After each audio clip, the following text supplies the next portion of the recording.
Well, my name's Ben Weston and I'm 36 years old. The first time, I started drinking that, I was more confident and I just felt really comfortable, and instantly I was the person that I wanted to be. It became a regular habit for me on the weekends, binging. After I'd have a big weekend, I'd always be ashamed and it'd really affect my work life. The only way to get rid of that feeling was to start again.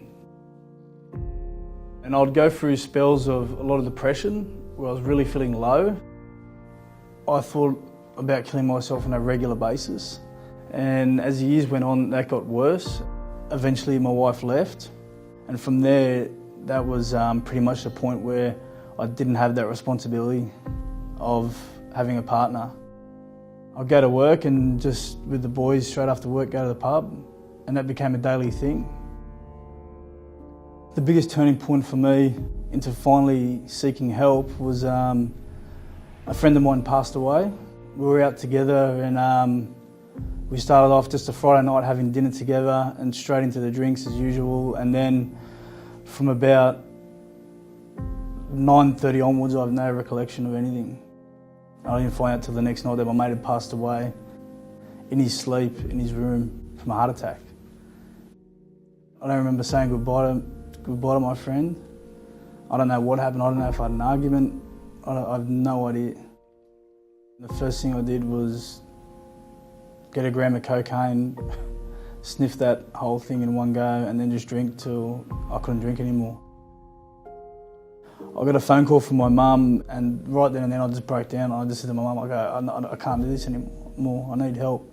She rang my uncle, who has been through a rehabilitation program, and within a couple of hours I was on the list to get in the Foundaton house. Foundaton House was opened in 2000. It's a 28-day residential rehabilitation for the construction industry employees and their families.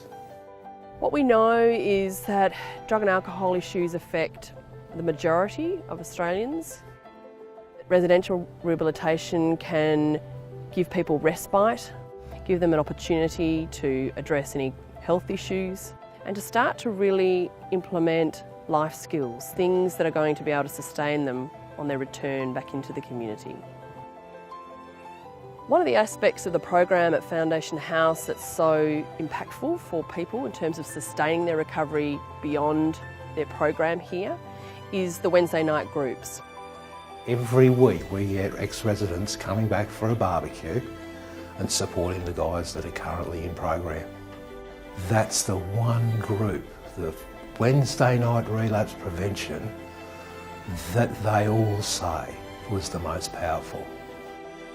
When I was in here on the Wednesday night barbecue, that was like the first time that I thought, I can do this, it's going to work. I've pretty much, since leaving here, I've come here every Wednesday, ever since. And to see the people that are in here now, it's a massive reminder of what it was like before. Back in the 80s and 90s, when you were a tradesman, you nearly were expected to be a knockabout kind of guy, and you're expected to go to the pub after work. They saw that there were so many accidents on site due to alcohol and other drugs. They just wanted to try and change the culture, and so they set up the building trades group to say to these guys, we can create a safe space in the construction industry. If you have issues, you can come speak to us and maybe get your life back on track. I dare say within the first year I progressed into a foreman. That's a massive thing for me, whereas before I couldn't say hello to someone without having a beer. I didn't realise how good this place was until I left. Sometimes it's weird, but I fantasise about coming back here and going through here because it's such a safe place. One of the big challenges for all alcohol and other drug treatment services is funding and resourcing. Whilst there is absolutely government support for programs like Foundaton House, it's actually never quite enough. We need support from the industry. We need support from the public. Personally, I've seen it rebuild so many people's lives over the last 3 years. I feel so lucky to work in this job. If I didn't come here, I'd most likely be dead or in jail. I owe my life to Foundation House. It's as simple as that. You know, I see my life, I'm kicking goals in all departments at the moment. I'm in a new relationship. You know, I'm becoming a dad this year. I'm going to be a father. I've no idea what I'm in for, but you know, I'm excited. I can't wait.